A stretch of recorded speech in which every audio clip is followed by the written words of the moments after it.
you okay? I'm Is so it a... tired. Oh, okay. Well, we'll play for a little bit and see where this gets us. We're gonna be fine. Um, so yeah. So last I remember, let me just make sure things aren't frozen. So last I remember, we were you guys had just made it out of the cave, and that's as far as we got, right? We dealt with the things right there, or did we say that you traveled beyond right out of the cave? We had not. Right. Like you made it out of the cave, but that just to where those the myconids were, right? And that was as far. I think we had made it to the opening of the cave. We have not left the cave yet. Not the whole cave. Wait. Correct. Yeah. The weird cave that with the pain you guys had escaped from with the lady, right? Yes. And whose name I can't find even in the chat. I know, and I just realized like I don't see my notes. This is so terrible. Oh, I'm the worst. I'm the worst. No. It's one of those nights where you just need to sit and chat for the next hour. I don't feel need a break. Well, or we do know that she is the sister of Brian's deity. That was part. Yeah, that was part of the reveal. And but then I don't think we got a name out of her yet. Let's call it that. What did we call? We did have a name for her. What were we calling her? We didn't put it in the chat somewhere? I went looking. I couldn't find it. But I'm also brain dead, so y'all are welcome to. I'm looking. Hold on. Two sets of eyes. Never again. What was her name? Ethelmora? Talrishar. Oh, Bright Nidra, Salune.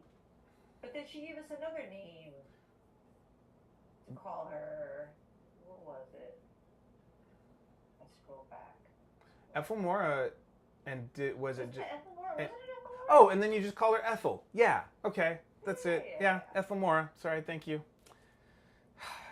Sometimes Greg without his notes. Actually, in 2 different YouTube channels. What was it? It'll be found. It's officially now in 2 different YouTube channels. It will be remembered. It's somewhere. So yeah. So with that, we can continue pushing through there. So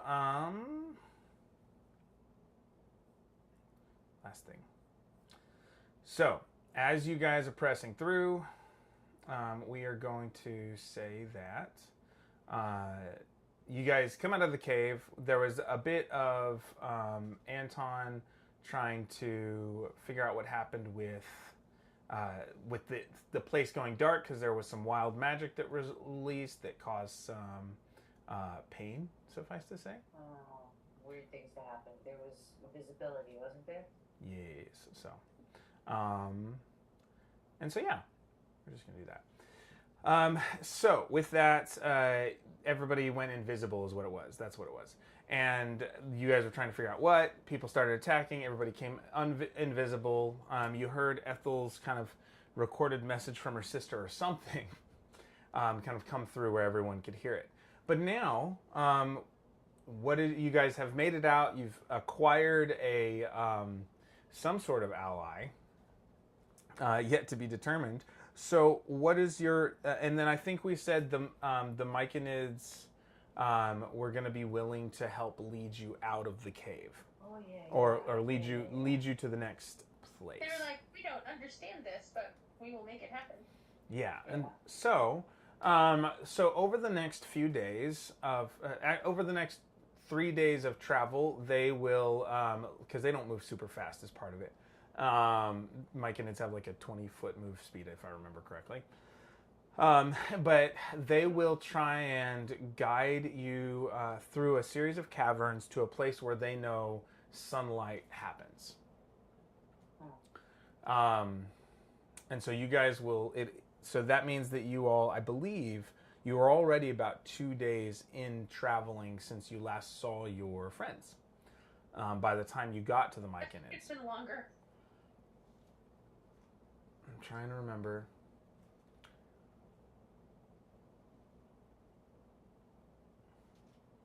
By the time you're out of the caves, it will have been 8 days where you see sunshine again since you last saw your friends. Woo. And if I'm going to go to our main continent map, which is in here somewhere. Where are you? That's not it. That's not it. Oh, come on now. They've moved my stuff around. Where are you? Ah, there. Probably help if I label things. So if we're looking, oh, I have to move you there, don't I? So if we go to our main map, which is over, I stopped short. Sorry, you're gonna have a layover. If you're on roll 20, there's a bit. That's what's gonna happen there. All right. There we are. So you should see your main map. Oh gosh, did I just do something? Move something I wasn't supposed to? Let's go to the tokens menu. Oh, too small. Where are we? So you're gonna be actually. I was trying to get it where I could get it on my screen right. Okay, so you start out over here in Shoddy Agravia, right, with your friends. Then you guys split. They went and ran across the sandbar, right? So that was the plan. They were trying to escape. You guys were escaping through the caves from the temple. As you travel through the caves, you guys struggled to find your way for a few days. You found the Myconid colony that showed this kind of where you ultimately were shown this strange door with some embossed engravings and that sort of thing, and met Ethel. Ethel Mora is an ancient being, over 1,000 years old, obviously. Like, she's been trapped 1,000 years, and she was aged, presumably, before then. And so I believe you guys managed to help her escape from that prison, whatever happened, and somehow, and she had mentioned having teleporter magic and not having been able to use it since about the same time period as the stuff with dragons supposedly happened, where the dragons created a mascara effect around this continent, is kind of the idea of somebody's arcana check revealed. With that, after talking with the Myconids and them leading you, Ethel coming out, the Myconids will help you all travel, and you're going to pop out. Actually, what I need Carolyn, let's have you roll. Yeah. Actually, both of you roll D6s. Okay. Oh. And and Tonya also a D4. So Carolyn's was 6. So we're going to start here. So 1, 2, 3, 4, 5, 6. Carolyn's going to bring us here with her 6. Tonya with a 2. Where are we on the map? So Carolyn's 6 is going to be where I'm flashing this little ping. And then, then that 2 is going to be directional. 1's here, 2's here. So you guys are going to keep heading. I'm not seeing any pings. Oh, you can't see it. So if you're on, usually that. We're on the big continent, right? Yeah. Yeah. In the center of the continent, you don't see my green. If I'm pinging. No, not pings. So you're not. Hang on, let me refreshing. Maybe that's my problem. So can you see me Shoddy Agravia pinging right now? Nice. Usually that's all I have to do. Can you do it one more time, please? Ping everyone. Did that work? I get no pings. Ugh. Function not functional. It's probably me. No. It's okay, so let me do this. I can always delete it. I will draw an ellipse.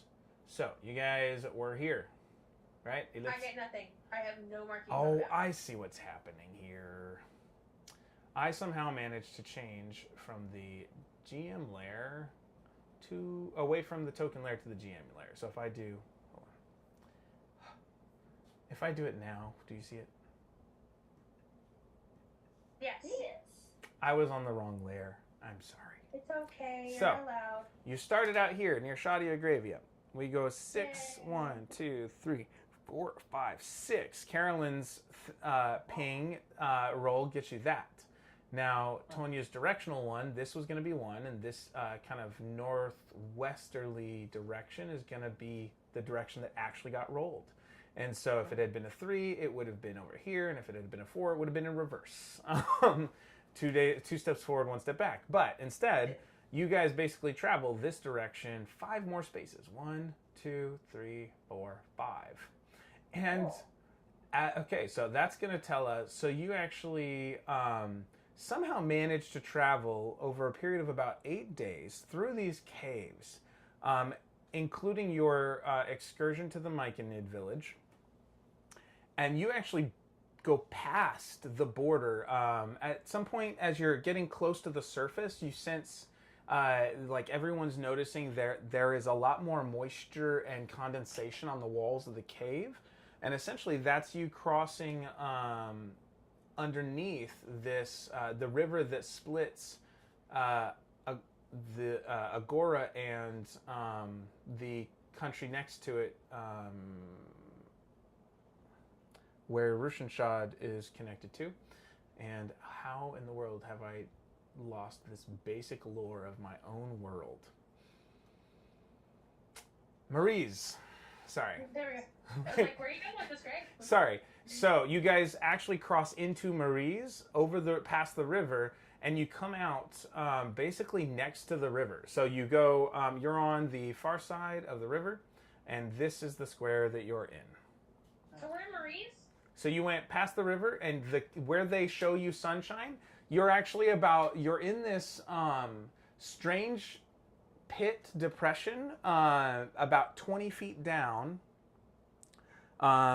in what this cave kind of opens up into, where there's no ceiling anymore. You can see the sunrise, and you can hear the gentle rolling of water outside of this cave. And so you're in kind of a 20-foot cave right now, and just for the sake of large-scale mapping, you're basically here.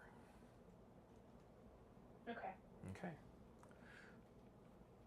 And so as you come into this cave, the Myconids are going to stay back because they're not used to interacting with sunlight, but they kind of basically point you the last little bit and say it's down there. You see the natural light starting to pour through, and as you walk out of this kind of this winding cave tunnel, there's an open what would have been an open cave but with no roof, and the sky is now there. But you are 20 feet down in this depression of rockiness, and there's green foliage there, and there's 2 large trees that seem rooted into the rock as well, kind of intertwined and growing in erratic directions. Okay. Happiness, sunshine, smiles, fresh air. There you I'm go. cavorting, look at the little hole.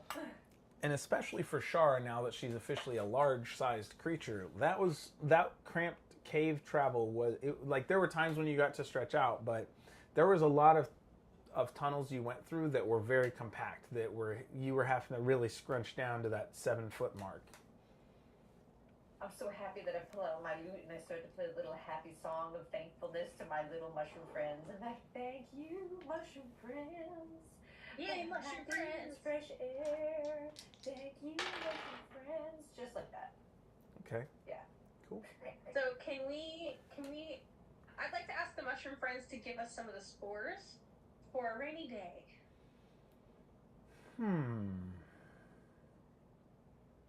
Just make a persuasion check for me, Okay. with advantage because they seem to be drawn to you. Isn't this my disadvantage?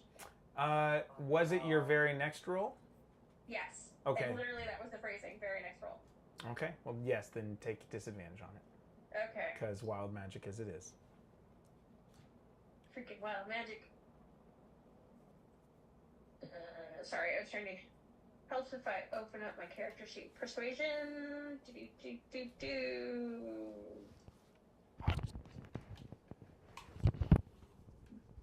Oh. Oh. Aww. Oh. Okay. So yeah, there's that. Yeah. They're like, what do you mean?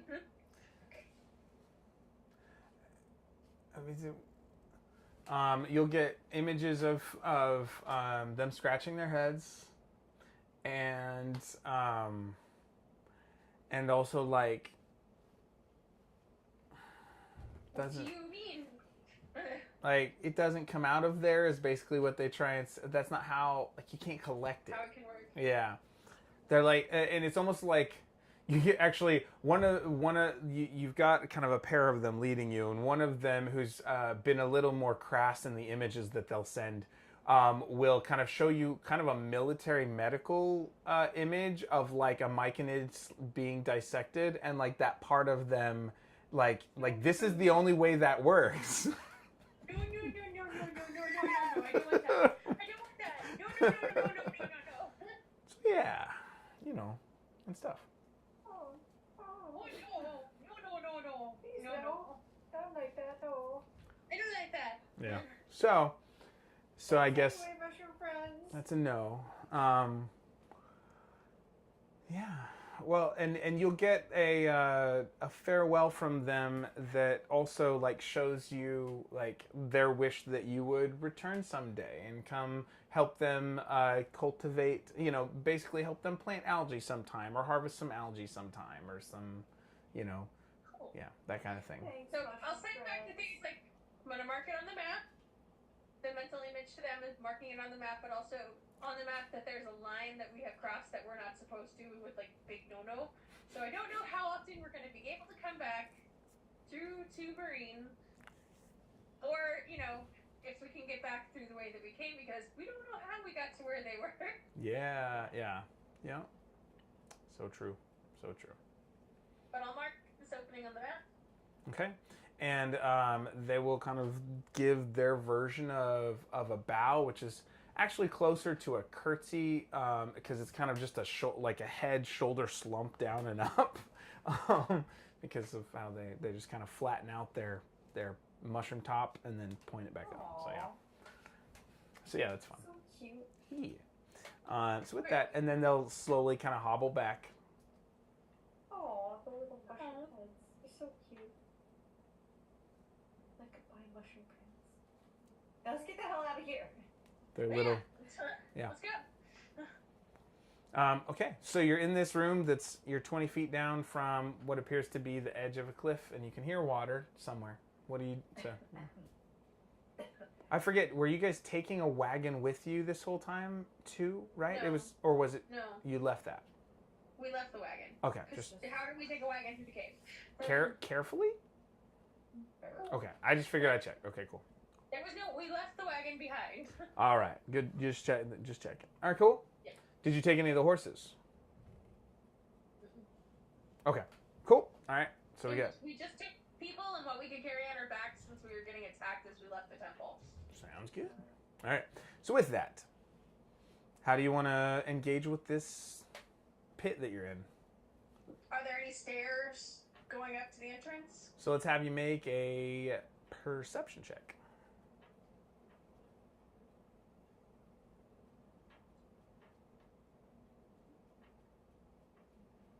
That's gross. Wait, I need to turn off my disadvantage. Sorry. Am I also looking? Not that it matters. Are we all I'm looking? tired. Whoever wants to look can. I want to look. Carolyn, you should Get go us look. out of here. Oh no. I'm See- not good at perceiving things. You're looking around, and you neither of you really see any obvious ways up and out that are like, oh look, stairs.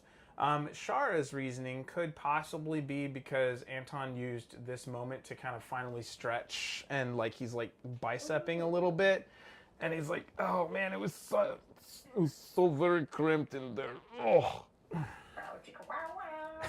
It's so light and bright out here. I can finally see my friend again. Those glistening biceps, and whatnot. I'm just gonna shake my head and I'm like, gross. Toss my name a little. Maybe that's why you're distracted too, but for a very different reason. You're like, Shara, no, now's not the time. Why don't we take a rest and get to know our friend Ethelmora a little bit more? Maybe she can help us get out of this. Get ready, make sure we have everyone together, make sure we're ready to go out into possible enemy territory. Anton will come and sit down next, or come look up at Shar and say, "What you had? Did you have a the thing that you can like on?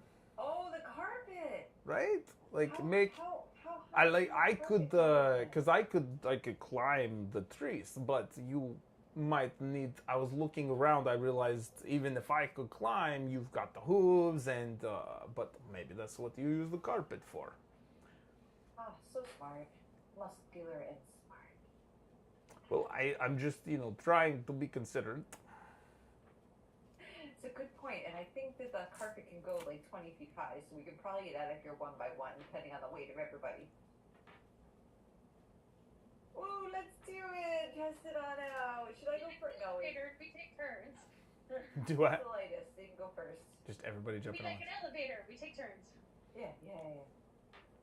So I reach behind me and I pull the carpet out of my saddlebags. I'm like, "Who's the lightest? You can give it a try." Okay, so Mod Horde will hop up. I think, or let's say teachers. Well, I think I'm the lightest here. And my little satchels and things that I've been using to mix concoctions are not particularly heavy, but I bet this thing could carry more than that. Definitely, because I weigh more than you do. Well, yes. I mean, well, I don't mean to pry, but yes. Maybe Clavel could, and I bet Clavel and Terry could go too. All right, kids, jump on there. Let's give it a try. Are we sending out red shirts? Oh no! I'm Maybe gonna hop scout on. it out. I will hop on with our friends. So what did let me go back to the magic item and see what I actually put in for where did I have that one? Rug of Hovering. 4x6 carpet can hold 400 pounds. So actually 3 people's probably topping it off pretty good. It can travel 60 feet per round. This rug can hover up to 10 feet above any surface denser than normal air. So you can try the Rug of Hovering there, but you have to kind of, it might, let's see if since they were jumping on, Mod Horde's going to look around to see if he sees something that works as a surface. He manages to look and see that on like where the trees are, there's a couple boulders and that sort of thing, and so he's going to try and guide it there. Is like maybe over there, but it can only. But if Jinxaris tries to jump on, that's too much weight for the rug, and it kind of sinks to the ground slowly, Okay. like hydraulics. So it can take 3 of some of you, but it definitely can't take 4. Because it's got 400-pound weight capacity. All right, kids, give it a try. See if you can make it up to the surface. So Jinxaris, would you tell... Okay, you're going to jump off. You're not going to tell Clavel or somebody to hop down? No. All right, figured I'd check. So yeah, red shirts it is. I'm just kidding. All right, let's have both of you roll percentile dice for me. Carolyn's gonna roll to see if the Rug of Hovering does actually if they can find a good purchase. That's a 62.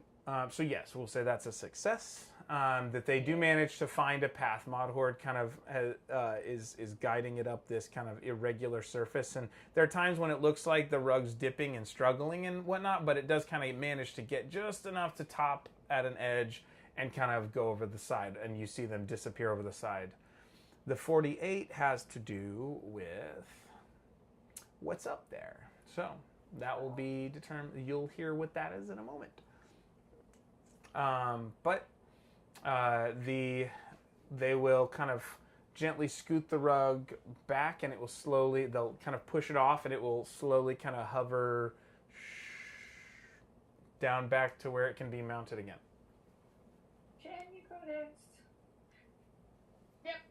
I'll go last because I'm the heaviest.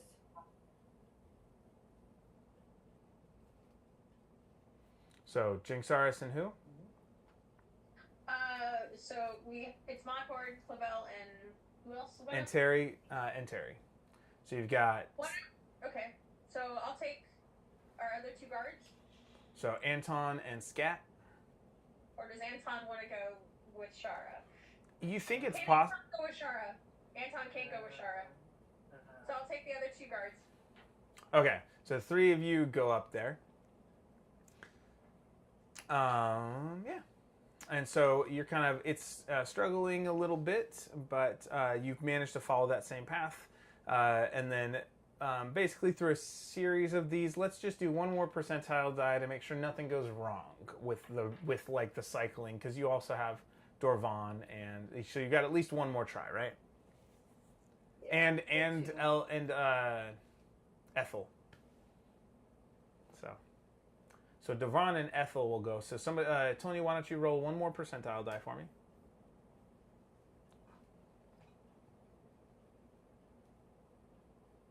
Ooh, 88. Okay. So basically, these go off without a hitch. There's a moment where Dorvan feels seems like he's very uncomfortable riding so close to Ethelmora. And as soon as he kind of gets up to the main surface, he kind of sits back on his haunches, kind of in a squat pose there, but does it like steps a couple feet away from the rug and Ethelmora and that sort of thing. But using the rug of hovering, you all manage to get to the top. As you look around, there's a safari-like grassland, basically. And behind you, you can see that about 20, 30 feet from the edge of this cave that you came out of, it slopes down slightly to a river. And you can actually see in the far distance, it's probably a good, how many feet was that? I think it was about a quarter to half a mile from the river. You can see what is the fortifications of Ruschenschad. Water, fresh water. We had to be back here. Because where were we meeting everybody? We were meeting everybody at the inn? Or were we meeting everybody at the castle that we got? Please remind me. If your character wants to make a history check, or if Carolyn remembers.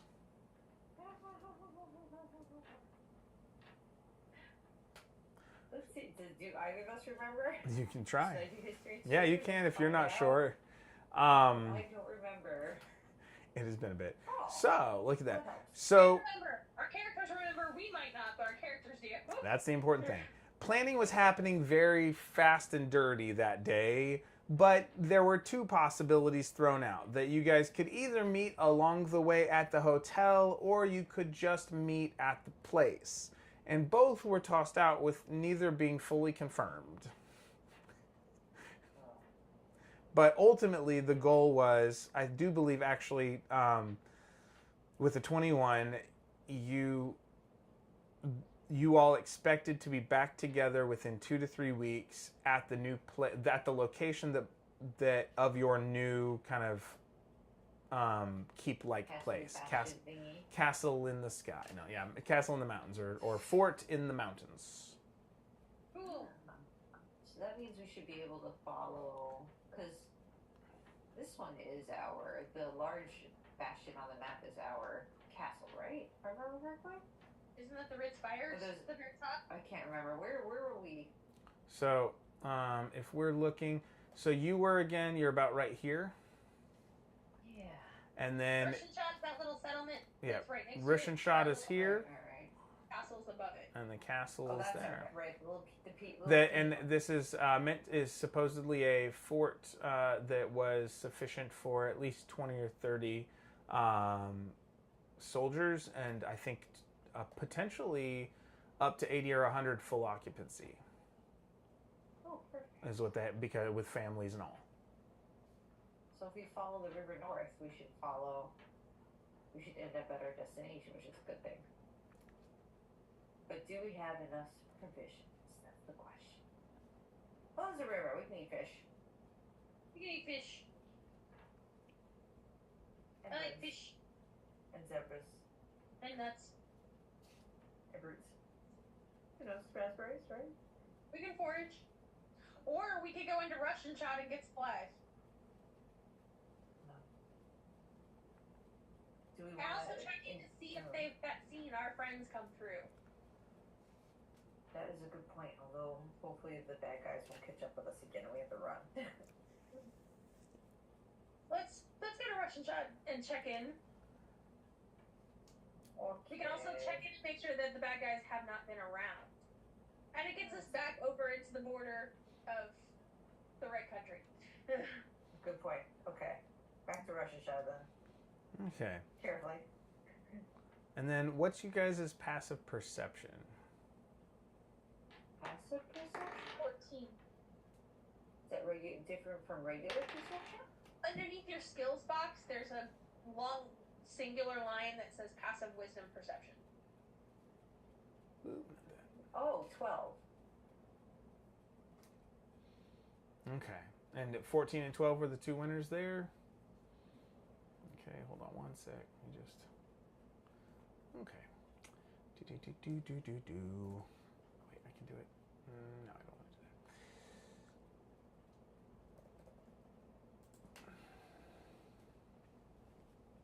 that. Oh, please. That's not it. Okay. Why am I spacing? There's words I'm trying to think of and I can't remember them. Words. Sorry. Okay, anyways. So, with that, you all, as you begin to travel through the grass close to the river, you can see the scorch marks still of some of the battlefield where you all had stood and taken down the Rhinogar King. As You're that close to Russian shot. yeah, because it was like they had come over the water and it was like a quarter mile to Russian shot. So you guys are like, right, this just happened to work out. I had you roll. It is what it is. You could have been, what's funny is really how far you could have been way off base and you just went a straight line basically. So it worked out. The dice are kind. Hey. As you all are traveling, let's see if I can find this. There is, much like a safari, every now and then you'll have a plant, one of those like, Rafiki style trees, or canopy plants that creatures will kind of rest in. But the grass is still fairly flourishing. It's not like tanned and sun heated or anything. But as you look, there are around, as you're heading around and getting closer to the river, next to the river there is a tree that grows irregularly. And as you look at it, around it are three different statues, or what appear to be statuesque things that look like rocks with dried limbs coming out of the top of them. And as you move closer, it looks to be three, frankly, hag-like women. I'm trying to see if I can get an image to you, because this is a little different. Let's see if I can share. Where's my share settings here? It's going to mess some things up for a minute, but let me see if this will work.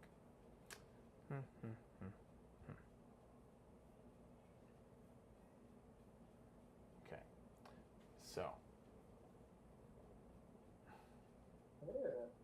Did that zoom in for you fairly well? Gross. So, from the back, Still make me feel good. and so three of these are kind of, and they're hunched over, and as you get closer, you realize that they almost look fossilized around and they're sitting under this tree, and they don't seem to be moving or breathing. They seem to be turned into statues of stone. Okay. That's all. Hey, Ethel, do you know anything about these guys? They look familiar to you? And how do I stop screen sharing? Oh, yeah. They're not of my sisters. Though they have a strangely endearing quality to them. I don't know them personally. That one's wart is particularly intriguing. Strange that they're made of stone. But they originally made of stone, or did something make them into stone? Oh, that's an interesting question. Let's think about things. I'll be honest, I'm a little dazed by the sunlight, frankly, and I'm feeling a little worn out, and that totally explains my Nat 1 I have.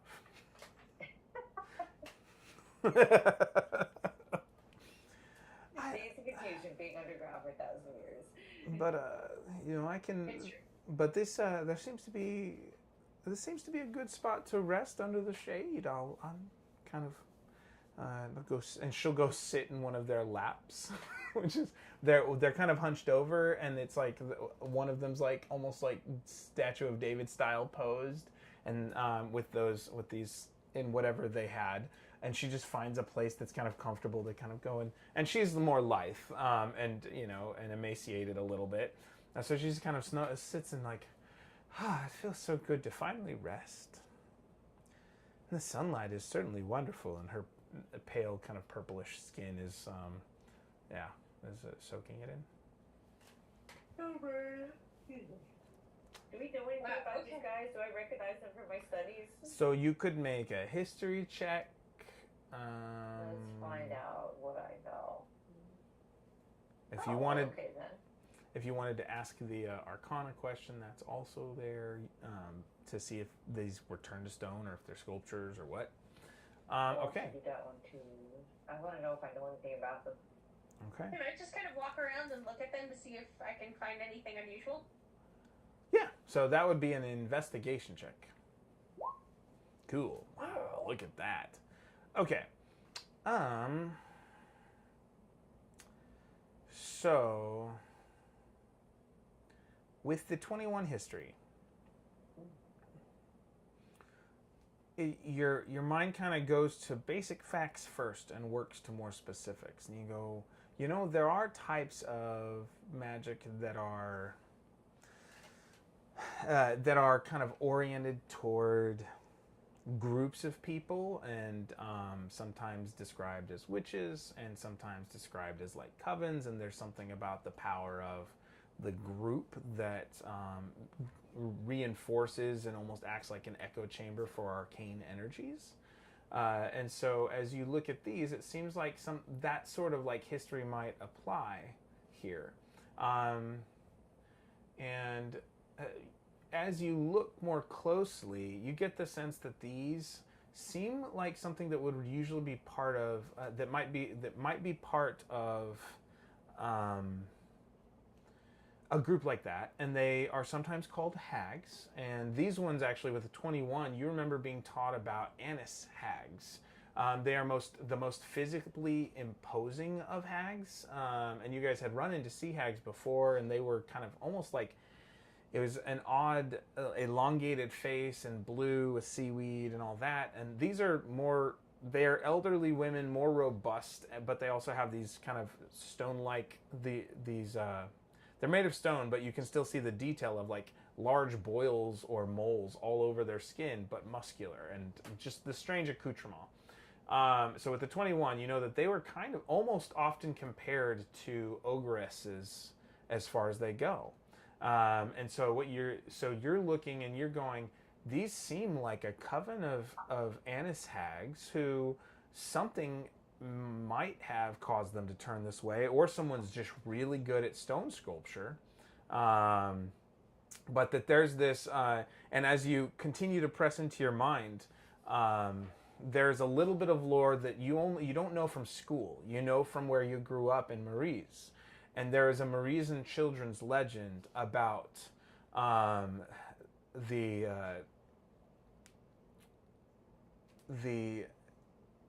oh gosh, what's it called? Hold on. I'm like, the words for 3 are not working for me, because that's not it. Yeah. 1 sec. Hold on. It's not. Give me a second. Because it's not 3. That's the problem. And I'm spacing on the word, the thing I had here. Okay, hold on. I just messed up my screen too. That's always useful. Ah. It helps when I'm sleepy too. Okay, so it's not number based. Sorry for messing with it. There are 3 here. That's part of the thing that's thrown off my own brain when I was building this lore, and it's been a bit since I did it. So there is so you remember a fairy tale, a child's tale of when you were young, and it was one of those things like that small centaurs shouldn't go out because they love your hooves. That they like taking the hooves of centaurs, especially centaur foals, for their things, and that you would be given to the corrupted mother and become a corrupted child, and that and so you get this this remembrance of the tribal mother of the Annis tribal mother, and there's a name, but with a 21, it's just escaping you. The fact that you can remember this much detail from something you learned as a small child is surprising, actually. I don't have a good feeling about this. Maybe we should move farther along. Taking a nap in their laps doesn't sound like a good idea. Everyone's like, Tony, somehow you stopped coming through audio-wise now. I agree. We should probably kind of move along. And as she's kind of telling me everything she's remembering, I'm still doing my walk around investigation, right? So as you walk around, there's some interesting things that seem to have happened. You're walking around and investigating, and you're really surprised by the level of detail on these pieces of stone. Part of that lies in the fact that you start getting the feeling maybe these were kind of locked in place, but what's interesting is that parts of the stone, like rings on fingers, or like it'll be a random item or 2 on each person, will not have turned to stone. And with a 23, you find 2 objects on each of these 3 hag, I want to say, I'm just going to call them hag sculptures for lack of a better term. So on these hag sculptures, you find 2 items on each with a 23 that don't seem to have changed or transmogrified into stone. On 2 of them, they're rings. One of them, it is a strange pendant that seems to be made of a leaf that doesn't decay, but is still brown, like a fall leaf style. That's rigid and what's it called when, like, not petrified, but where it's not breaking down, so some sort of magical effect. And on another, their staff seems to be held in place, but not turned to stone. And then finally, one of them has, it's almost like you almost didn't notice it, but they actually have what looked to be like there's a sock, part of a sock, stocking that seems to have a piece of cloth is kind of partially edged out of the top of a stone boot that doesn't appear to be stone. So with the 23, you kind of get those pieces that that's what you notice. And around them, you'll also see like the equivalent of like dirty trash at a campsite that people didn't clean up. Like, it's like you've got a fire pit, so it looks like some people will sometimes come here and camp, but leave the place just disgusting. There's like decayed, like a decayed, rotting apple, or there's cores, or that sort of thing. Or like over by the tree is a series of holes where someone has used a toilet equivalent kind of thing and then covered up. Okay. Okay, has anybody else, as I talked to the group around me, I was like, has anybody else read that book? There was a book, and there was 3 ogres that were stoned during the day, but when the sun goes down, they get up and eat travelers. We really should move out of here. I'm having a Lord of the Rings moment. Are they going to eat Sam and Frodo when they wake up when the sun goes down? They've got worms in their tubes. So I'm also kind of wondering, part of my character is always looking out for relics as well. With that leaf ring that you mentioned, is there something that seems familiar about that would remind me of a relic? That would be religion or arcana.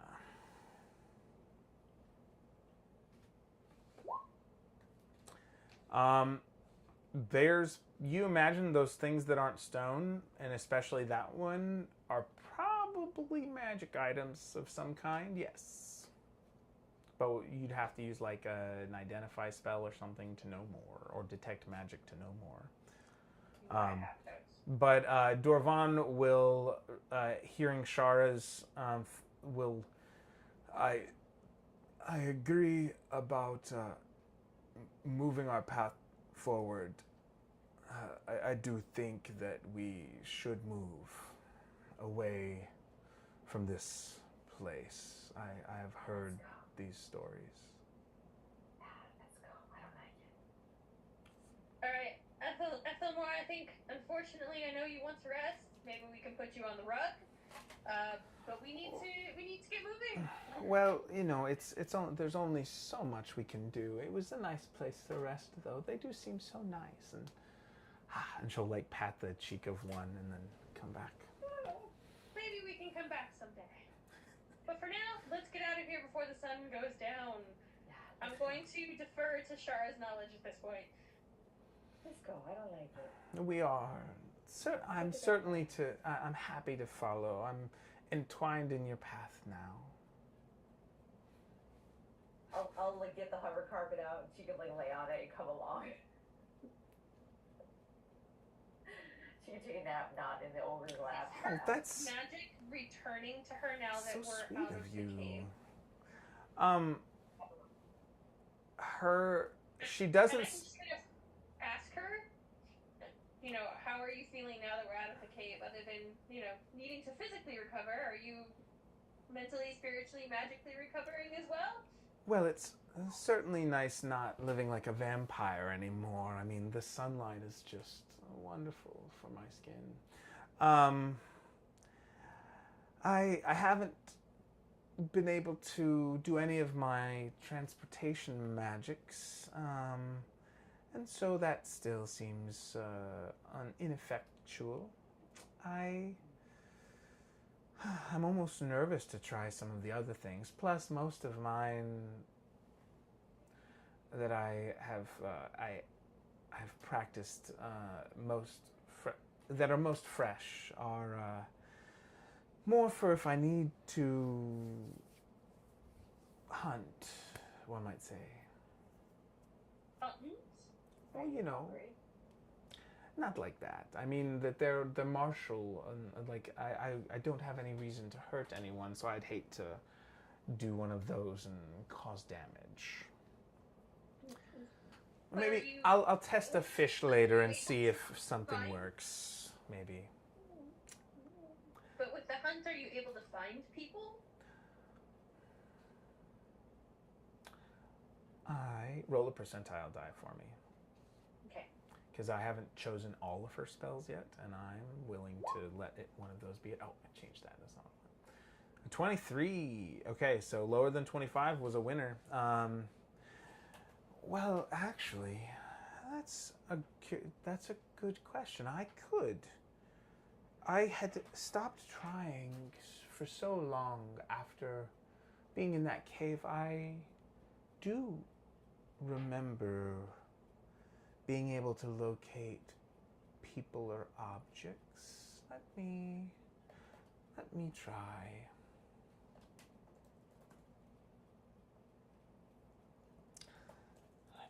Well, then I guess I'd have to know them. So I don't want to find my sister just now. But let's see. And How perhaps... about finding our friends? Let's see. They would have to be within 1,000 feet of us. And I have to be familiar with them to be able to sense their direction. I can locate the specific creature, but I'd have to know them, or a creature of a specific kind. So I guess I could simply practice on. Let's see. Well, I guess. Olm is with us, right?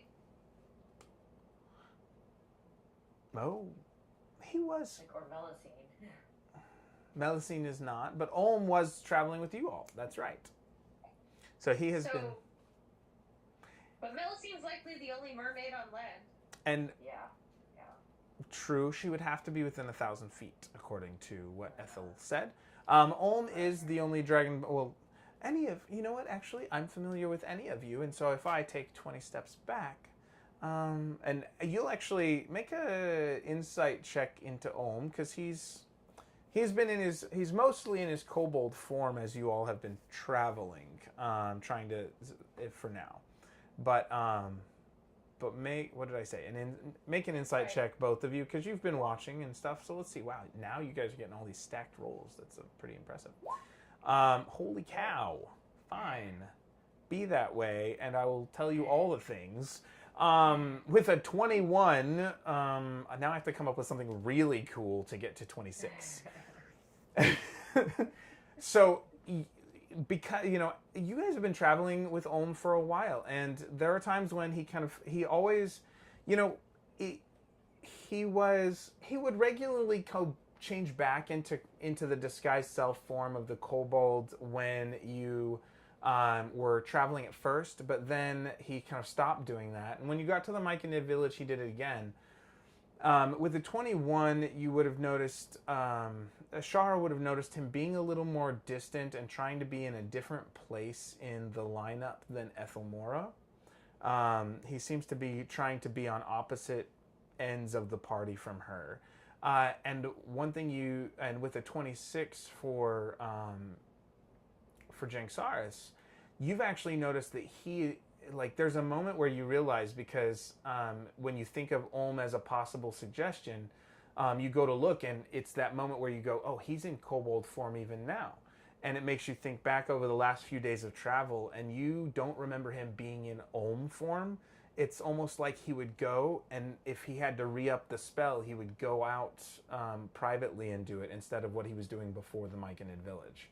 So the 26, that insight that maybe he's not just uncomfortable with Ethelmora, he's actually being very particular about staying in his disguised form. Is it reticence? Is it fear? Is it caution?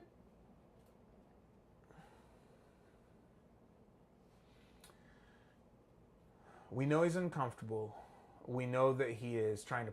There's a sense of protection, and there's. It is a little bit of a blend of all those: reticence, fear, caution, and it is, you can't tell whether he knows something about Ethelmora specifically, but you can absolutely see that there's a significant discomfort and nervousness and distancing. And that, your high insight check in this moment allowed you to kind of recognize the pattern in this sudden new realm, new context. So Ethelmora, meanwhile, was walking about, she was kind of sauntering about 20, 30 feet away, and she has almost like a Cruella de Vil waltz to her when she's super relaxed, not when she's scary and intense. As a saunter. Yeah. And so she turns around and she takes a moment, kind of moves her hands about, and kind of whispers some arcane things under her breath. And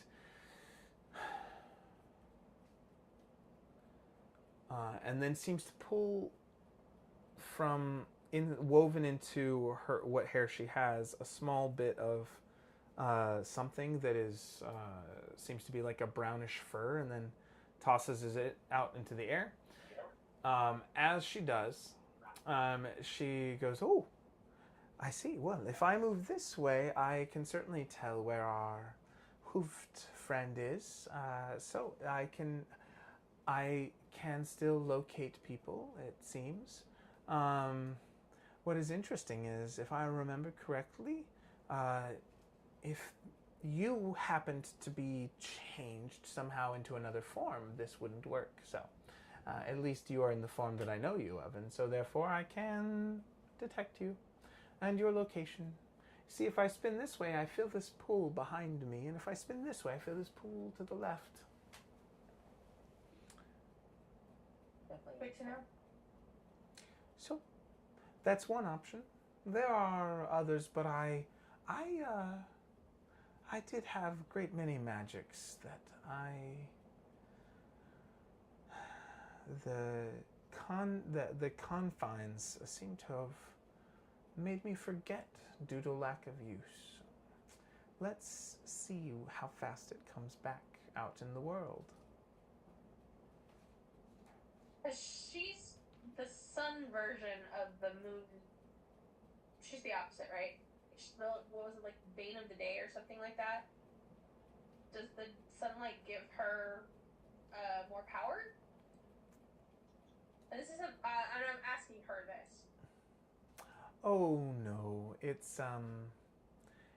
it was more of a metaphorical name because, well, my sister liked to do good, happy, light things, and I liked a variety of others. And sometimes those who just love the light I considered offensive. Carolyn's face is so great right now. I will have to say, I was reflecting on our game last time and thinking Tonya was so skeptical of every NPC, even the nice ones that I threw at her, and then she let Ethelmora escape from the cave. And like my brain's just like all of your indicator lights were going off and accurate that time, and you just let her come out. I'm not dead! I'm just saying. I did not have to be resurrected 4 or 5 times during the initiative. Valid point. That's a good point. It's been like 3 years of like skepticism about every nice person. So but actually it's probably more that you recognized her, she's definitely bad. And so you're like, it's like, rather than, you're like, we're just accepting it. It's like, it's like understanding that Deadpool and Wolverine is going to be a very different movie from the other Marvel movies. You just recognize it and you go in with that mentality. Delightful and wholly inappropriate for the Fields family. Definitely for the whole family, that's for sure. Yolanda and I, well, we'll move on. But yeah, we like to stay up on all of the movies, and so, yes. I will happily give you a synopsis that helps you connect lore so you don't have to watch it. Well, we didn't want to be behind, and so we, as I said, went in with a certain Ethelmora mentality. Oh, so you did go see it. Yeah. We watched the first 2 at home with me hovering over the fast forward button, knowing certain scenes were coming. And just to get the basic, so. It was more tame than the other 2 movies. It was. And the beginning scene, spoiler alert for anyone, the beginning scene was, my favorite part was the dancing, like that, like I didn't even need the other stuff with Wolverine, like at the beginning, like the dancing and then Chris Evans, like, those powers combined were just hilarious. But yeah, we'll move on. He did so well with the 90s boy band dance though, but anyways. Oh my God. Meanwhile... As his wife mentioned, that was his love letter to her. That's hilarious. But yeah, so moving on with that. So yes, it was, so Ethelmora, taken as she is. So, Ethelmora, I'm gathering that you were not necessarily what would be considered happy, shiny, and fluffy in your many lifetimes ago. Well, I considered myself rather happy, and in the right light, I could be considered fluffy. That was hard to say. I'm sorry. Shar in the back is like. So we're going whimsigoth here. Is that what we're doing, Greg? What is it? Whimsigoth? Whimsigoth? Sure. Yes. Why not? We'll see what happens. I don't like labels. Neither does Ethelmora. Oh, man. So, but yes. Okay, so what's next? Are we traveling? Where are we going? We're crossing the river. We're going up the river. We're headed to Roshanshad. Okay, so you guys are going to cross the river. How do you want to do that? Quickly. Waiting. Can we swim? How deep is it? To hovercraft it. All of these are great questions. What do you want to do? I'm going to go up to the shore and see how fast the river is moving and throw a big rock in the middle to see if it makes a big clunk. Okay. Let's just hover carpet that bitch up. So make an athletics check for the rock, because that's definitely happening. It is a river that is a good 50 feet across. So it's a solid river. I'm trying to think of... Yeah, it's easily 50 feet. And as you chuck a rock, you get it about... with that... you can chuck a rock about 20, 30 feet, and it does make a good kersploosh. And it also, like, that splash does allow you to see that there is a fairly strong current, even though it's there's not, on this river bank, there doesn't seem to be a whole lot of places for eddies and stuff, but you do get the sense that there is a solid, steady movement of current. And that it's a good amount of water. There's a reason that this is a major landmark in the area, and that it was able to kind of act as a significant dividing line between the Ogre King and otherwise. Let's rug this stuff up! Let's rug it! Alright. What's the travel on the rug again? We can get across the 50 foot. As long as you... It's 10 foot above any denser than air surface. And you just have to do it in shifts. Yeah. So as you're